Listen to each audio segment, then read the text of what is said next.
Hello everyone, today I'm going to talk about procrastination and how to beat it forever.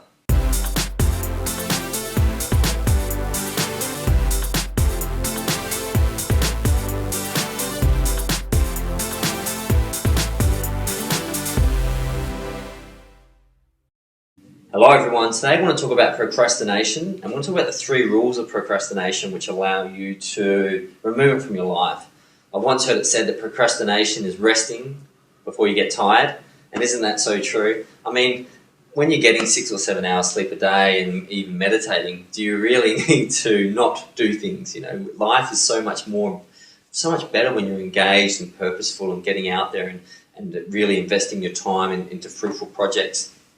So as always, I'm going to start with a quote, and that quote is, "I do today what others won't, so tomorrow I can do what others can't." What an incredible quote by Jerry Rice, the 49ers receiver, all-time record holder in the NFL. Isn't that amazing? I do today what others won't, so tomorrow I can do what they can't. And that's true. I used to say, I'm just dropping quotes and you're already in this video, we're a minute in. However, I say something to myself every day. What you do sometimes, you do always. This concept that there's a future and a past, drop it. Doesn't exist. You've got this moment, you've got your power, procrastination destroys it. So I know in my life, I've wanted to do video series like this. I wanted to talk, I wanted to write books. I've sat down to do it and just really started tidying my desk, made a coffee, made a couple of phone calls, browsed the internet. And what's happening is I'm allowing my subconscious fears to stop me because I can say, wow, I haven't got enough time to do this. We all have time to do things. It's how we use our time, which is important. So I'm going to begin going through a process on how to defeat procrastination. I'm going to start with rule number 1.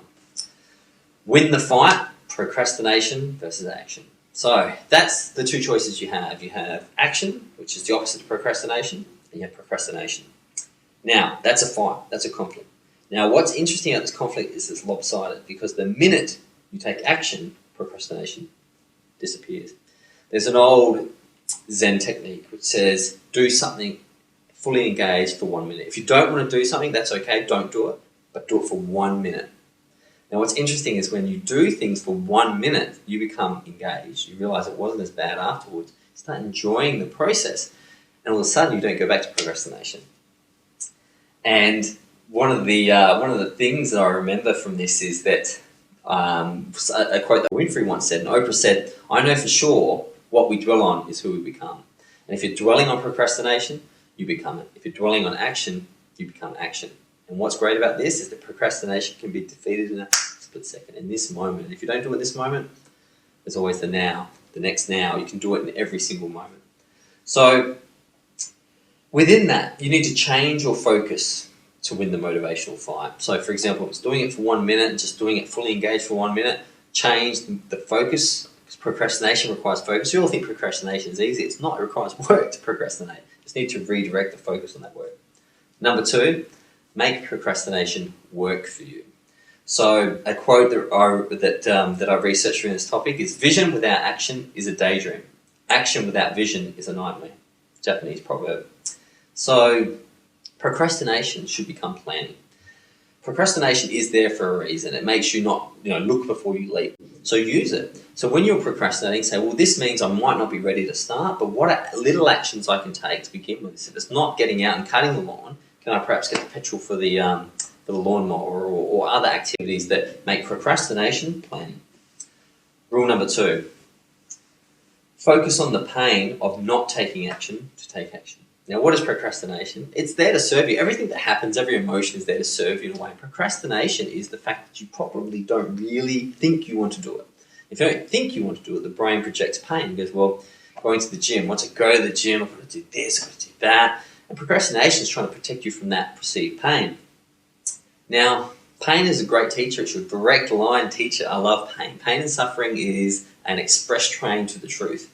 So you can use pain, and the example I'll give, look at it, the pain of going to the gym, which is in your mind, therefore, it's real to you. You've got the pain of going to the gym, which is, I'm going to sweat, I'm going to be uncomfortable, perhaps, but we'll just say that's the thought process.